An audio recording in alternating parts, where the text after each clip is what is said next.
The Word of God is alive and powerful, sharper than any two-edged sword, piercing even to the dividing asunder of soul and spirit, and of the joints and marrow, and is a critic of thoughts and intents of the heart. All Scripture is God-breathed and is profitable for doctrine, for reproof, for correction, for instruction in righteousness, that the man of God may be mature, thoroughly equipped unto all good works. Study to show thyself approved unto God, a workman that needeth not to be ashamed, rightly dividing the word of truth. The harvest truly is plenteous, but the laborers are few. Pray ye therefore the Lord of the harvest, that he will send forth laborers into his harvest. And God is able to make all grace abound toward you, that ye, always having all sufficiency in all things, may abound to every good work. And let us not be weary in well-doing, for in due season we shall reap, if we faint not. My son, do not forget my teaching, but let your heart keep my commandments. For length of days and years of life and peace they will add to you. Luke 11:28, how happy are those who hear the word of God and obey it. James 1:22, but be doers of the word, and not hearers only, deceiving yourselves. Psalm 119:105, your word is a lamp unto my feet and a light unto my path. Mark 13:10, and the gospel must first be preached to all the nations. Amos 8:11, behold, the days come, saith the Lord God, that I will send a famine in the land, not a famine of bread, nor a thirst for water, but of hearing the words of the Lord. Romans 1:16-17, in 16, for I am not ashamed of the gospel of Christ, for it is the power of God unto salvation to every one that believeth, to the Jew first, and also to the Greek. Verse 17, for therein is the righteousness of God revealed from faith to faith, as it is written, the just shall live by faith.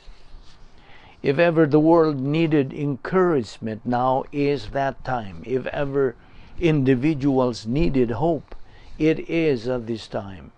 God in His mercy has placed the Vic Balbido Evangelistic Ministry as one of the means to deliver His message of hope and comfort in the midst of the deplorable global situation.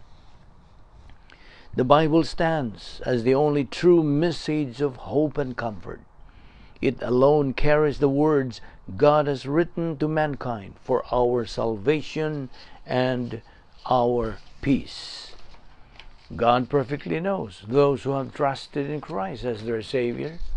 God the Holy Spirit has used the proclamation of the gospel as a vital component to accomplish His work of salvation. The main thrust of our ministry is to lead people to Christ and to lead believers to make Christ real to their lives, not to lead people to a religion. This ministry does not subscribe or is never affiliated with any religious organization. In fact, it is purely autonomous and independent, only dependent on what the Bible says. It is then our prayer that God may continue to allow His Word, the Gospel, to have free course in the entire world. That is according to 2 Thessalonians chapter 3, verse 1. Sa dili pa kita magpadayon sa pagtuon sa pulong sa Dios, pinagi sa YouTube and Facebook.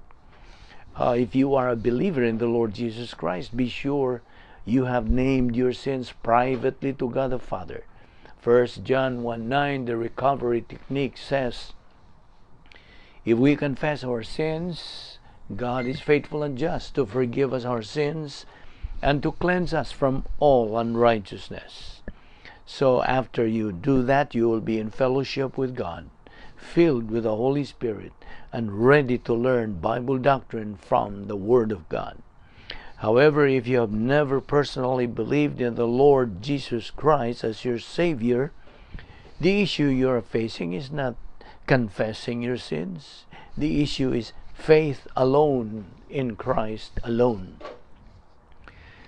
Acts 16:31 says, "Believe on the Lord Jesus Christ, and thou shalt be saved." Therefore, let us pray in silence.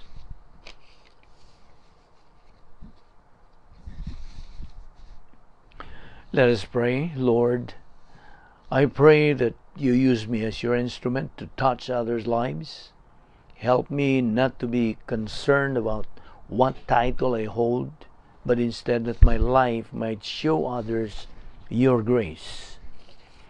Heavenly Father, because we belong to Thee, we have the right and the privilege of fulfilling the function of our priesthood by listening to the teaching of your Word. We recognize that our growth, our orientation to life, our understanding of your plan, your purpose, your design for each one of us is based upon the constant, daily, consistent assimilation of your Word. We recognize that there is no such thing as substitute to your Word, that there is no capacity for our life that can be counterfeited apart from what we have because of Thee. We thank you, Father, for your faithfulness to us. Thank you for providing for us this portion of your Word. May God the Holy Spirit now sanctify us to the nourishment of our soul, for we ask it in Christ's name. Amen. Well, maayong hapon o maayong buntag or maayong adlaw sa tanan nga nakiguban usab ning atong Bible study pinagi sa YouTube o sa Facebook under the Balbido Evangelistic Ministry. So aniya kita karong adlaw, maana kita sa maayong panglawas. We are alert with a clear mind. Sana nga itong pangisip, gipabuhi pa kita, nagaginhawa pa kita, tungod lamang kini sa kaluoy, gugma, kortesya o grasya sa Dios. We don't deserve it, we don't earn it, nor work for it. Karon magapadayon kita sa atong paghisgot sa atong tulumanon nga ubos sa Vic Balbido Evangelistic Ministry ug atong gituki. We are concentrating in the study of the hypostatic union of the Lord Jesus Christ. Nga kini may nungdanon sa atong pagkasayod nini aron mahimo na gyung buhi tinuod si Ginoong Kristo sa atong kinabuhi, sa atong pagtuon dugang nga kahibalo ug kaalam gikan sa pulong sa Dios bahin sa iyang persona. And we have already said in the past lessons that our Lord Jesus Christ is the only unique person in the whole universe. Siya lamang ang nanag-iya og duruha ka kinaiya, the nature of God, which is 100%, and the nature of man, 100%. That makes him a unique person in the universe. Ug busa ato kining ipadayon sa atong pagtuon og sa ato nang ginaingon nga kita na dugtong naman kang Ginoong Kristo ingon nga atong personal nga manluluwas o Ginoo ug human nato madungog madawat ang pagpadayag sa maayong balita sa kaluwasan ug klaro man kayo, tin-aw man kayo ang atong nasabtan bahin sa nabuhat ni Ginoong Kristo dito sa krus, buhat sa kaluwasan, kay siya raman ang nakabuhat sa maong buluhaton sa kaluwasan, mao ra gyud siya ang manluluwas, bugto nga manluluwas. Ug sa atong pagdungog sa maayong balita sa kaluwasan, the gospel, klaro kayo, kay ipadayag mangyud sa Espiritu Santo ang mahitungod sa kaluwasan.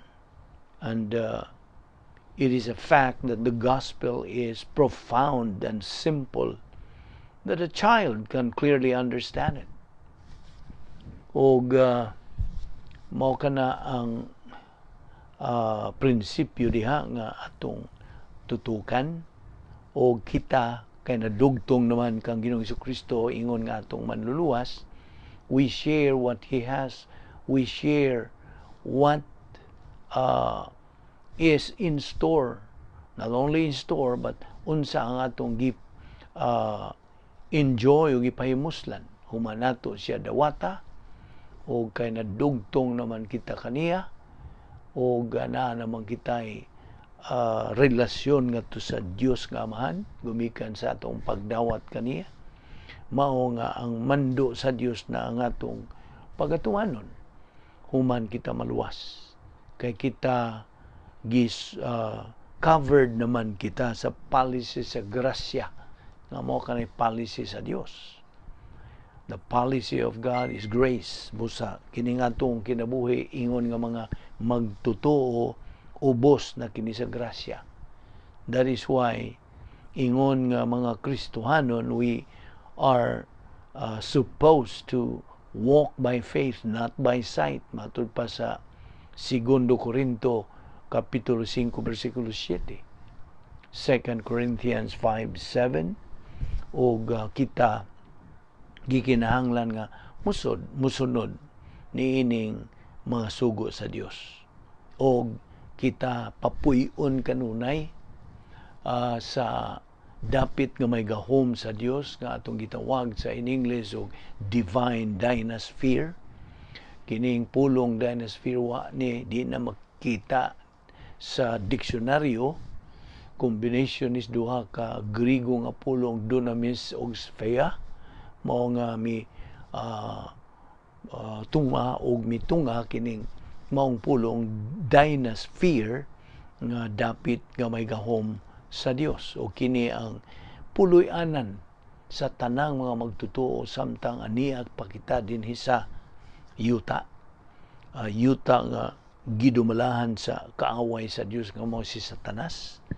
Ug mao nga gikinahanglan nato ang hinagiban batok ni Satanas ug sa iyang mga demonyo nga nagalibot-libot ning kalibutana. Gani si Satanas nagalibot-libot, nagangob, nagpangitag kinsay ang tukbon. Mao nga kana atong bantayan kay sa atong nasayran nga si Satanas usa sa tulo ka mga major enemies kanatong mga magtotoo. So we have to be aware all of this in order to become winners in life, winners as believers in the Lord Jesus Christ. O kung ikaw anaay pagduda, haiman kining ginganlan tog divine dynasphere, diin man nato kini basihi sa balang kasulatan, animo kita kini sa imong pagtuon diha sa libro ni Juan kapitulo 15 bersikulo 9 ngadto sa 17. Kanang mga bersikulo diha nagahisgot og gugma, mando sa Dios, kay siya man ang original nga gugma. Og sa atong pagpadayon sa pagkinabuhi ingon nga mga magtotoo, we are supposed to embrace this doctrine of love, being love complex kamoy lain nga ngalan sa divine dynasphere. So akong balikon ang mga bersikulo nga imong matun-an bahin sa divine dynasphere mao ang Juan 15:9 ngadto 17. Ang hisgot diha may tungod sa love complex. Mao kana ang dapit nga supposed to be ang atong resident ingon nga mga magtotoo aron kita makapadayon sa pagsibog to fulfill the protocol plan of God. So mao nga, well, niya pa man kita sa old sin nature, no, kining old sin nature mao kining usa sa ahente ni Satanas. Og usa ni sa atong mga kaaway. One of the three major enemies, ang atong flesh, old sin nature. Mao nga ang grabe nining enemy ha, kining kaaway niya sa sulod nato sa tanang silda sa atong kalawasan na kanang kinay makasasala. Mao nga kini siya mao ay magatukmod nato, magatod nato sa pagpabuhat og mga sala, pagpakasala. The old sin nature influences us to commit sin. Mao nga sa panahon nga kita mahisukamod, pildi kita sa angelic conflict, pildi kita sa langit nung away, angelic conflict, o si Satanas mo hindaog, kita pildi. We become losers. Kay, unsa, nagpapildi man santa. Na tentasyon, unsa man ang tentasyon, dili man sala ang tentasyon. Kitang tanan at tintalon man yun. Apan, kanus man ang tentasyon mahimong sala. Kung ikaw mo ingon og yes, musugot ka yan ang maong tentasyon. You see? Ang tentasyon balikon ko dili sala. Ang sala mo ang pagbuhat nimo, pag-uyon nimo, pagsanong nimo sa maong tentasyon mo yung kung buhaton ni. So kinsa man ang nakabuhat sa sala. Tingali mo yung na-influence man ko sa akong amigo, unsa diha, dili. Bisag na-influence ka, ikaw may mohimo og desisyon. Dili man siya. Correct? No, nga pag ingon nimo ko, mubuhat ka ng maong sala, hagba ka sa bugno nga espirituhanon. So, it's a matter of choice. Magpapildi ka ba o dili? You see? Apan tanawa ang grace provision. Wa ka biyay sa Dios, hatagan kaniya og paagi unsaon pagbalik ngadto sa divine atmosphere. Dili siya buot nga ikaw adto ng pirmig puyo didto sa gahom ni Satanas. Nga duha ra ba ni ang puyanan nga dangatan sa usa ka magtotoo nga napildi sa maong away kay siya mi sugot man sa maong tentasyon, so tuwa siya either sa Cosmic Dynasphere 1 or Cosmic Dynasphere 2. Kini mao ni mga dapit nga may gahom ni Satanas. Tiyaw mo na, adto ka dito puyo o dili ka makatuman sa protocol plan of God. Kay waman, you are hopeless, you are useless. So, mao na ang Diyos sa iyang padayon nga pagsangkap sa iyong pagkamatinumanon siyang saan gisangkapan kita sa paagi nga mahibalik pinagi sa 1 Juan 1:9, 1 John 1:9, which is, we call that in English as the recovery technique. You recover from that deplorable situation nimo nga tuwa na ka sa dapit nga may gahom sa Satanas. Pabalikon ka sa Dios, balik anak diri sa imong dapit nako nga may gahom, the divine atmosphere. So aron ka makabalik ngadto sa because you are like the prodigal son, sa dihang nakasala ka mo, gawas ka sa unsa gahom sa Dios, tuwa na kas gahom ni Satanas, dapit niya. Mao na nga pabalikon ka 1 John 1:9, gamita kanang maong bersikulo nga tanyag sa Dios, gihatag sa Dios, gi-provide ka nato aron kita mahibalik ngadto sa iyang kiliran o makapadayon kita sa pagtuman sa protocol plan of God. O sa gisulti sa 1 John 1:9, if we confess our sins, He, God, is faithful and just to forgive us our sins and to cleanse us from all unrighteousness. Unsa may buot pasabol ko all, tanan. That means apil na tong mga sa nga nakalimtan nimo sa pagsugid, ipapaso na to sa Dios. Mao ni buot pasabot niya ng 1 John 1:9. You see? If we confess our sins, nanay, if, kondisyon ko na, Na nimo mo confess ka ba o di? If we confess our sins, He, God, is faithful to forgive us our sins and to cleanse us from all unrighteousness. Nakasabot kaniya ng all, tanan. Di na una-una, nakalimtan na sa Dios once you confess. Mao kana unsa ka minungdanon kining maong pagtulon ana. Ingon nga magtotoo. So that's the key. Mao kana Yahweh to enter the divine atmosphere and be able to fulfill the protocol plan of God for our life. Mao kanang pagi. Og ang Dios tanawang iyang pagka matinumanon sa iyang provision. You see? Kay buod sa Dios nga ikaw mahimong mananaog. Og di lang kay kutob lang ka diha sa pag-rebound nimo pag kumpisal kundi padayon sa pagsibog sa unahan. Keep moving. Mao kana ang buti pasabot. So, atong ipadayon kining atong pagtuon bahin ining hypostatic union of our Lord Jesus Christ. Now, ato namang gihisgutan last time. O ato kining sublion aron mahimo na yung tataw, tinaw, silsil diha sa atong panumduman. That the Christian way of life is a supernatural way of life. And because it is a supernatural way of life, it demands a supernatural way of execution. So, kining atong gibuhat is part of the unique and supernatural way of executing the plan of God. Kay, mana, ang kadaghanan, bagang duot sa katawan, wa mangyud. Wa sila gana. Wa sila kainit, wa sila kaikag sa pagtuon sa pulong sa Dios. Ikaw lamang ang naapil na niining giingon og mga remnants. Kaya ang tinuod, ang iya sa Dios mga remnants lang, mga salin.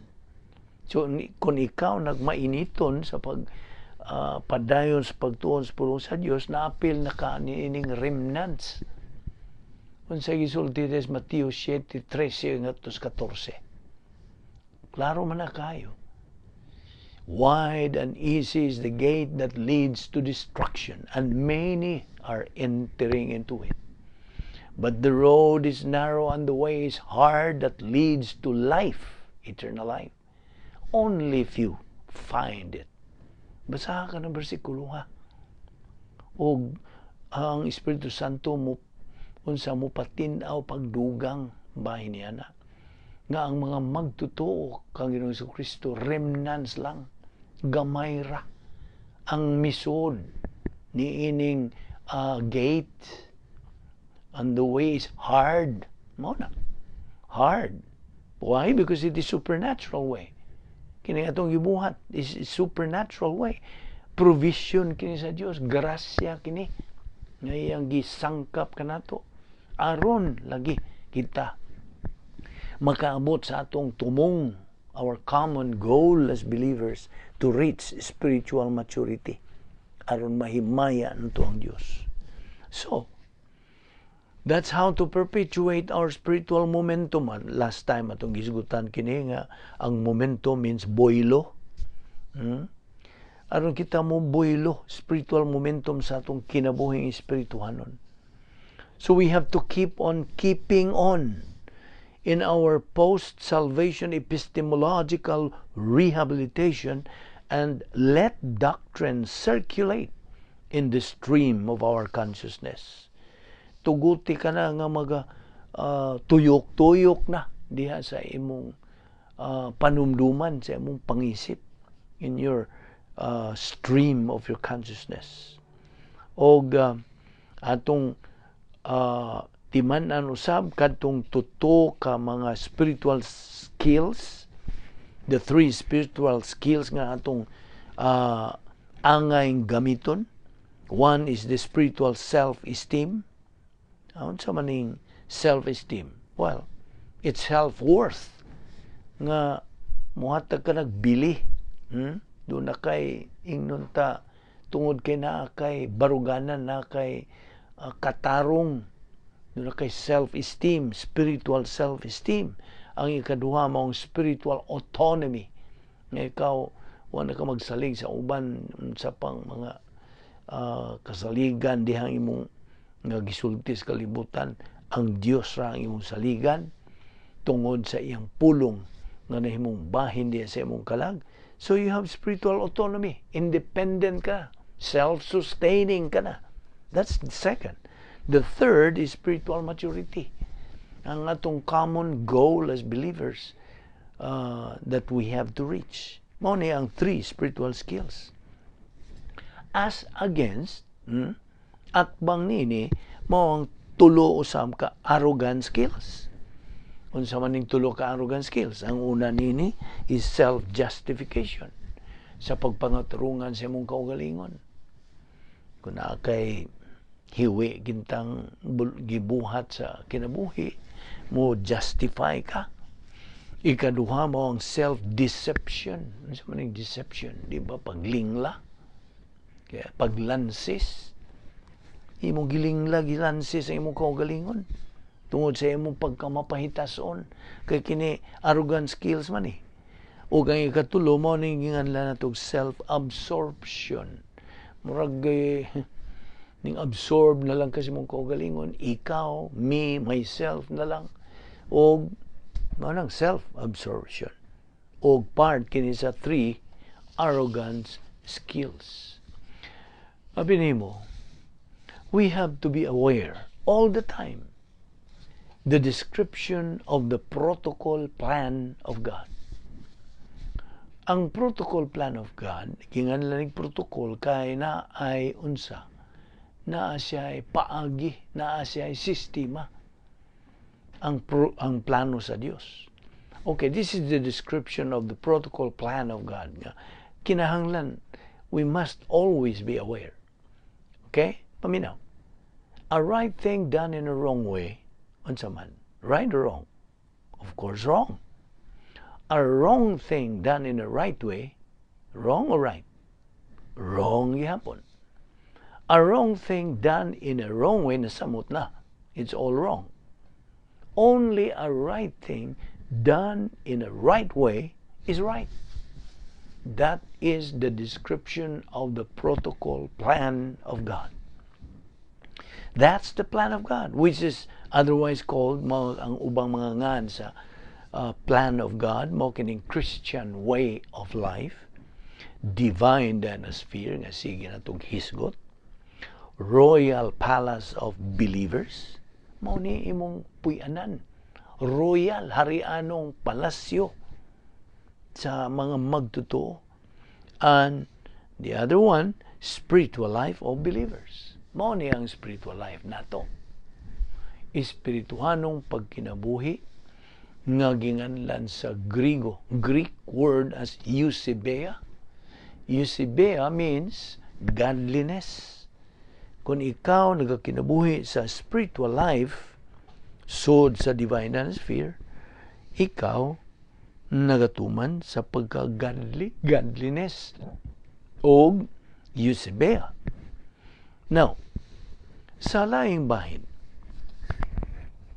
let us bear in mind that during the hypostatic union of our Lord Jesus Christ, ang iyang gigamit while on this earth as far as his spiritual life was concerned, kitang mga magtotoo niining panahon sa simbahan also have those things na ng mga assets. Tungod kay gigamit kadtong maong mga assets ni Ginoong Hesukristo samtang dinhi sa yuta siya, he was a success in his earthly mission. You see?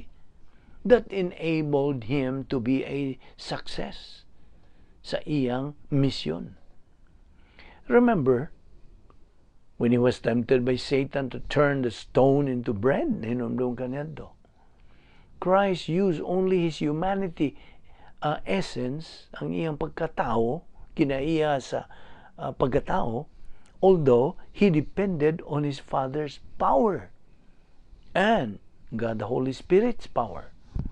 See, mao katong iyang saligan ang gahom sa iyang langit ng Amahan o sa Dios ng Espiritu Santo. He emptied himself. Iyang gihawasan niyang kaugalingon in the independent use of his deity, iyang pagka-Diyos. That's the doctrine of kenosis. Inom ka ba? Kenosis. K-E-N-O-S-I-S. Kenosis. Now, one of the 10 problem-solving devices is grace orientation. What does that mean? Grace orientation. Unsay buti pasabot? Ang buti pasabot nining grace orientation is humility. Pagka mapaubsanon. Now, si Ginoong Hesukristo had a tremendous virtue of humility. And we know that humility is a virtue, which is a byproduct of Bible doctrine metabolized in our soul. Ginaling na o nahimo na yung matuod, tinuod, bugos, timos na ang Bible doctrine diha sa imong kalag. You see, kini si Satanas doon, balik ta ni Satanas, na siya ay inunta SOP, Standard Operating Procedure, o na po siya MO, Modus Operandi. Tungod kay since he first attempted our first parents in the garden, nahinomdom ka. Yan itong pagtintal ni Satanas, misud Satanas sa usa ka serpente, usa ka has. Kaya ang has nitong panahon na godtod. Matukbil tagamay nini. Ang has nitong panahon na wa pa magkamang. Yan itong panahon nilang Adan o sa babae dito sa Hardens Eden, mo ito gipili ni Satanas ng mo iyang sudlan. Aros pagtintal nila. Hinsod si Satanas. Gamhanan ni si Satanas, oy. Mo na nga hinsod siya sa maong has, sa serpente, o agkatugong panahon na lagi, wa pa to magkamang ang mga serpente na itong panahon na. In fact, mo ito ilang favorite pet nga karon sa na may mga pets, mga katawhan, mga iro, iring, mga parrot, tugon sa padiha, lion ba? So mao na pet to nila nitong panahon na. Ang mga serpente mo'y gisudlan ni Satanas, kanhi Lucifer. So, pagsuod niya dito, kay pet man lagi mga serpente, mo tindog pa to, dito magkamang. Musulti kuyaw, musulti mga serpente kay. Mo to, gigamit ni Satanas. O, mo to yung giduol dahil ng bahay, dili si Adan. Kaya ang bahay, God, itong panahon na, tingali, well, naman na sa Biblia diya sa Genesis that our Lord Jesus Christ taught our first parents the Word of God. Nagsige sila Bible study dito. O tingali, well, gingon man sa Biblia diya sa in English, so, in the cool of the day, siya nagatudlo sa balang pulong sa Dios ngadto kanila. O tingali kini si nahimo namang iba sa pagkalaglag na nila kining babae na by the way, ang nga nila ang original yung ngalan ni Adan, dili Adan, Ish, I-S-H, Ish mo to original ngalan ni Adan, o ang babae Isha, I-S-H, I-H, Isha, I-S-H-A-H, Isha. Okay? So, kini sila, gitanaw ni Satanas, nga serpente, iyang isudlan, wise man ni siya, di kumuuna aning laki. Kay sige ra ba ni Bible study, daghan ni siya doktrina. So, kining bahay mga akong unahon. So, iyang giduol. Ang babae, iyang gitawag, dali ragod, unsa may gisulti sa Dios ninyo nga gidid-an maghamog anang unsa na kanang bungas kahoy diha. So ang bahay mingon dili mi pa kanon bisas pag hikap niya na. Muhikap gani mi ana mamatay mi. Mao ba gisulti sa Dios nga bisag muhikap pamatay? Wara ba? So gituis kay kuwang man siya doktrina. Tingali sa mag-Bible study sila sa Adan, ang babae mo sige absent, mo nagitawag sa Bulanon og absinos. Absinos, dili siya tambong kay tingali mo to siya parlor dito sila pagwapa dito unsa na sila pintal din siyang naong niya pagwapa, manicure, pedicure mo na kuwang siya og unsa kamatuoran mo tuig duol ni Satanas. Unsa gisulti nila sa Dios? Dili lagi mi pakanon, di mi gani pahikapon kay mamatay mi kuno ug mohikap mi. Mao to si Satanas. Uy, dili na tinuod Di lang gidid-an lang mo kay dili buot ang Dios nga mahimo mo parehas niya nga manggialamon nga mahimo rubong pareha niya. Tuwa na. Mao tong panahon na nga nadani ang babae og mikaon sa bungas kahoy nga gidili, bunga sa kahoy nga gidili sa pagkasayod kini the knowledge of good and evil. The tree, the fruit of the tree of the knowledge of good and evil. Laglag sila. So mao kadto nga nalaglag ang tao in general, natlaglag sila. So karon naalagi ni si Satanas is OP, Standard Operating Procedure o MO, since he first tempted our first parents in the garden. Satan's temptation of Eve, Genesis 3, appeal to appetite, physical. Why did God prohibit her to eat the fruit of the forbidden tree? And then number 2, appeal to physical gain. They can eat so they will be like God if they eat. Mo to'y pagtintal ni Satanas kanila. So mo na, when Christ was tempted by Satan to convert the stone, himuan ning paan. Kay gigutom ka ra ba? Unsay gitubag ni Ginoong Kristo? Iya dayong gikutlo. He quoted Deuteronomy 8:3. Unsay gisulti diha? And also Matthew 4:4. Man does not live by bread alone, but by every word that proceedeth from the mouth of God. Mao to'y baos dayon tubag ni Ginoong Kristo. Now, our Lord Jesus Christ used the word of God in refuting Satan's temptation by quoting Matthew 4:4 and Deuteronomy 8:3. You see, we have to always remember, God's power is the Word. God's Word is the power. Balikon ko. God's power is the Word. God's Word is the power. Ang gahom sa Diyos mo ang iyang pulong, ug ang iyang pulong mo ay gahom. If we have God's Word, we have power. But if we just study God's Word, magtuon lang ta, sige lang nagtuon, power without His divine omnipotence, we have no power.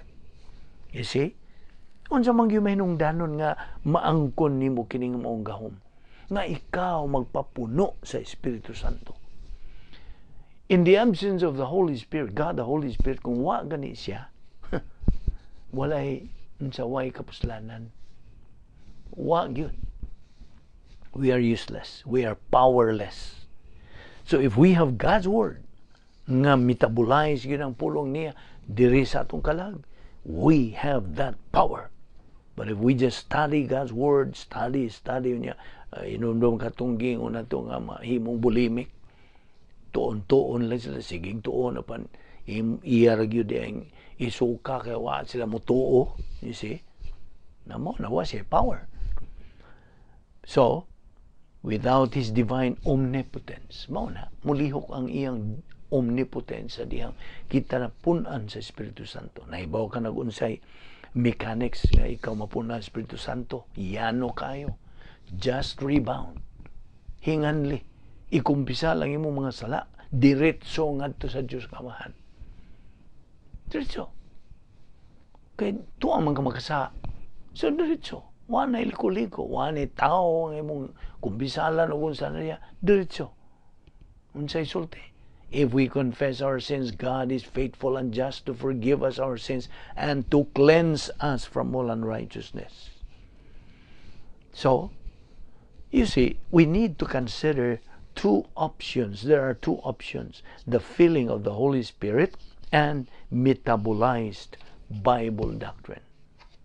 Now, by the way, we are studying our Lord Jesus Christ's earthly life during His hypostatic union and His utilization of the various spiritual assets that His Heavenly Father had provided Him for the purpose, sa tuyo, of pursuing His mission during His first advent.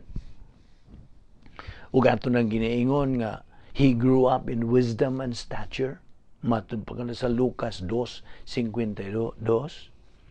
Kitang mga sakop sa simbahan, church age believers, are mandated, gimanduan kita, to grow in grace and in the knowledge of our Lord and Savior Jesus Christ. 2 Peter 3:18. Ayaw na ginakalimti ka ng maong bersikulo. 2 Peter Chapter 3, verse 18, grow in grace and in the knowledge of our Lord and Savior Jesus Christ. Ang atong Ginoong Jesucristo encountered temptations and He never lost His focus while being tempted. Wa gyud. Tutok siya, punting gyud niya ngadto sa pulong sa Dios.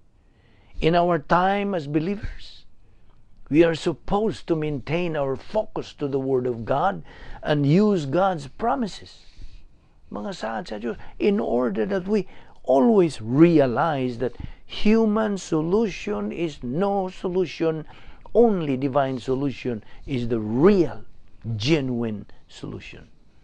Nakadungog ka? Did you understand? Why solusyon kung mga tawanon ang imong gamiton? Human solution is no solution. Only divine solution is the real solution. We are supposed to maintain our focus to the Word of God and use God's promises. Kadaghan ang mga saad sa Diyos. Pila ka mga saad sa Diyos diya sa Biblia nga imong maangkon that you can claim. Ibaw kag pila? 7,000 promises. Nangano man yung 7,000 man? O di man 6, di man 5, di man 8, nganong 7 man yun. Tungod kay paminaw, ang 7 is God's number. Mao na nga 7. He is always 7. Ug ang iyang mga saad nga ri kanatong mga magtotoo, 7,000 ka mga saad. Ang pangutana, pila namang saad ang imong nasago o imong naangkon, di lang kay sago, o may kapuslan no magsigil na kag sago. Timan na nato ka na.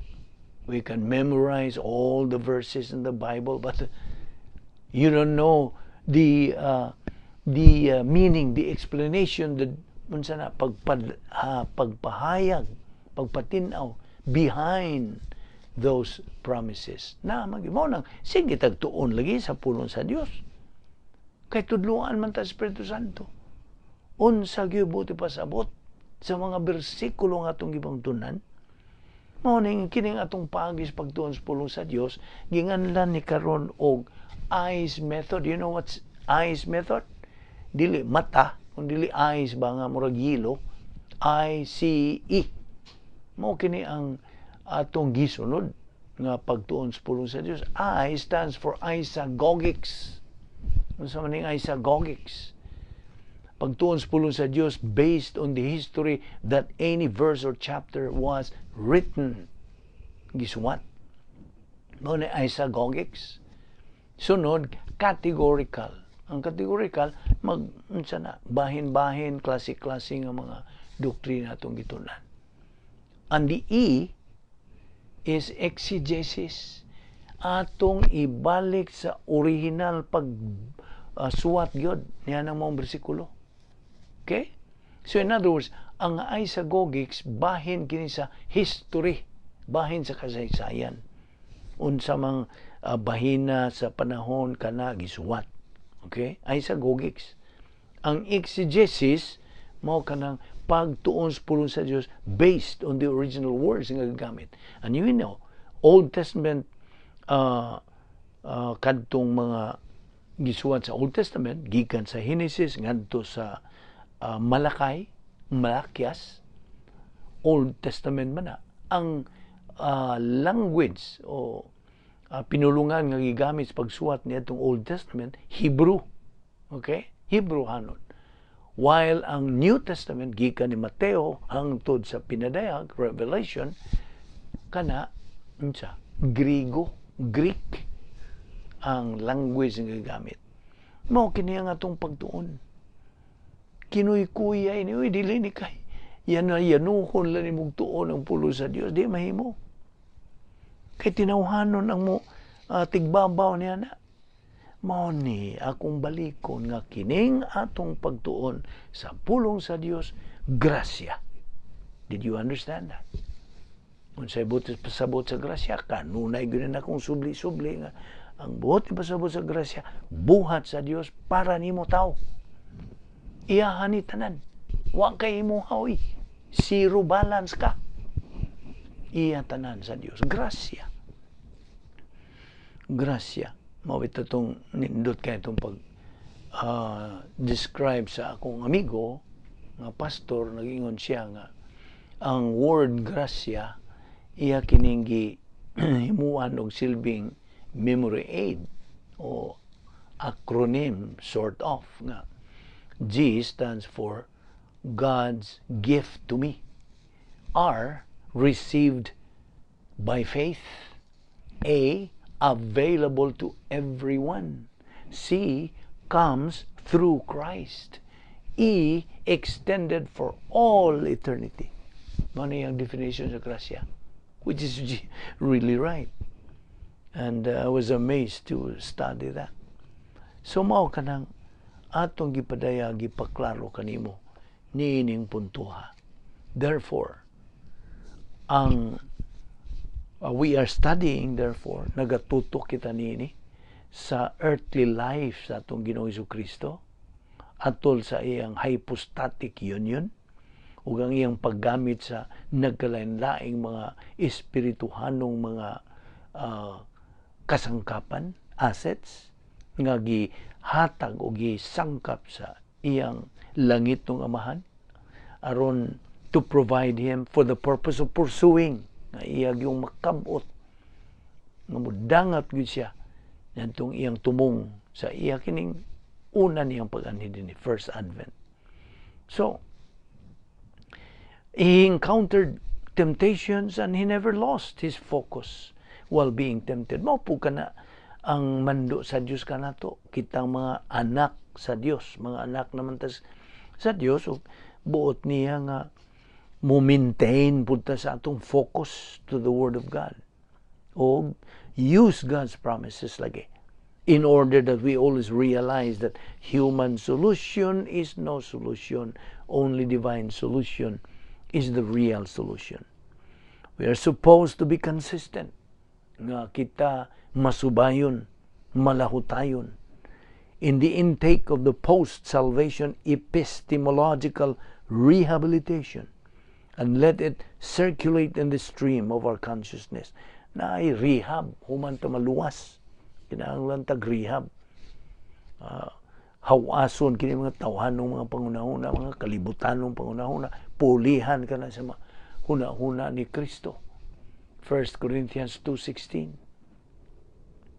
Question, nakoy pangutana. Who and what is most important to you as a believer? God or God's Word? This is tricky. Ako kang pangutanon. Who and what is most important to you as a believer? Kinsa man? Ang labing bilihon kanimo, ang Dios ba o ang iyong pulong? Be sure to answer it right. Okay? Now, follow-up question. Naay akong follow-up question. Do you know really who and what God is? Listen. Paminaw. God and God's Word are one and the same. Nadungog niyo mo to? God and God's Word are one and the same. Christ is the living Word, while God's Word is the written Word. We cannot separate the two. Mao na gingon, useless the one without the other. Mao bitaw na daghan atong daghang ko mga amigo pangutanon nako. Gigugma ba nimo si Kristo bay? Oo, good. O pagani ko kaumas sa akong pangutana, na dayon.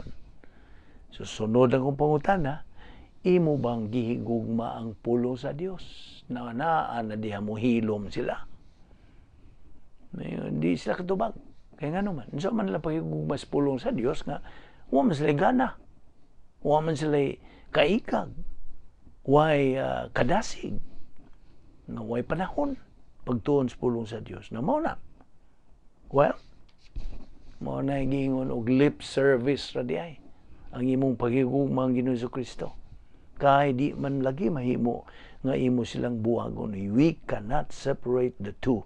Christ, who is the living Word, from God's Word, which is the written Word. Okay, ato kining ipadayon sa sunod na tong panag-uban o gidapit ka gihapon sa subay, pagpadayon, paminaw sa atong Bible study through the YouTube and Facebook, ubos kini sa Vic Balbido Evangelistic Ministry. Magampo kita. Uban sa atong pagduko sa atong mga ulog, pagpiyong sa atong mga mata, ato kining ipahinungod ang panakop nga mga gudlo niining atong Bible study through the YouTube and Facebook. To those of you who are without Christ, without hope, and without eternal life, this is a moment in your life. No matter what you think, no matter what you believe, it is a moment, higayon kini, of consideration. It's a moment to put everything out of your mind. Think about the Lord Jesus Christ. Think about His person. What does all this mean? What is Christianity? Mangutana katingali. Christianity is Christ. It's a relationship with God through Christ. Our Lord Jesus Christ said in John 14:6, I am the way, the truth, and the life. No one comes to the Father but by me. There's only one way to have a relationship to God. The scripture says, believe on the Lord Jesus Christ and thou shalt be saved. Tingali mo yung di ba dita magbuhat? Works? All the works that you can do have nothing to do with your relationship with God. Ngano? Tungod ka ikaw makasasala. Because you are not perfect as God is perfect. Because His perfect righteousness has to reject unrighteousness, and you are unrighteous. No matter how many good deeds you do, that's where Christ comes in. That's how important He is. Because He is the only one who can present you faultless before God. Siyara. And how does He do that? Well, He went to the cross.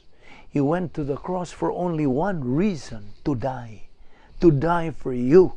To die for every member of the human race. He didn't care whether people rejected Him or not. He didn't care.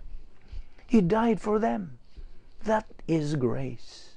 God's grace. His absolute grace.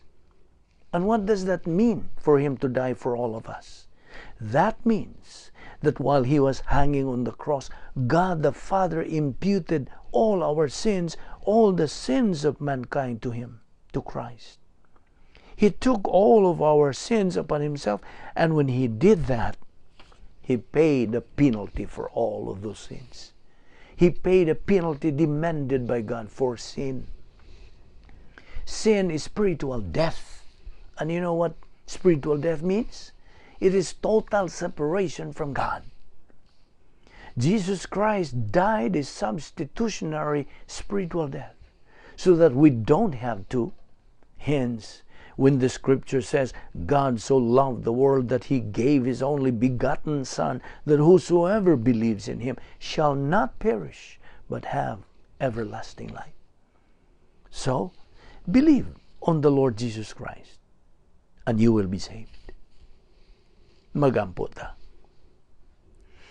We thank you, Heavenly Father, for that so great salvation through your only begotten Son, the Lord Jesus Christ. May God, the Holy Spirit, challenge us to execute the unique spiritual life, just so we can attain the capacity stage in the glorification of you. This we all ask in Jesus' name. Amen.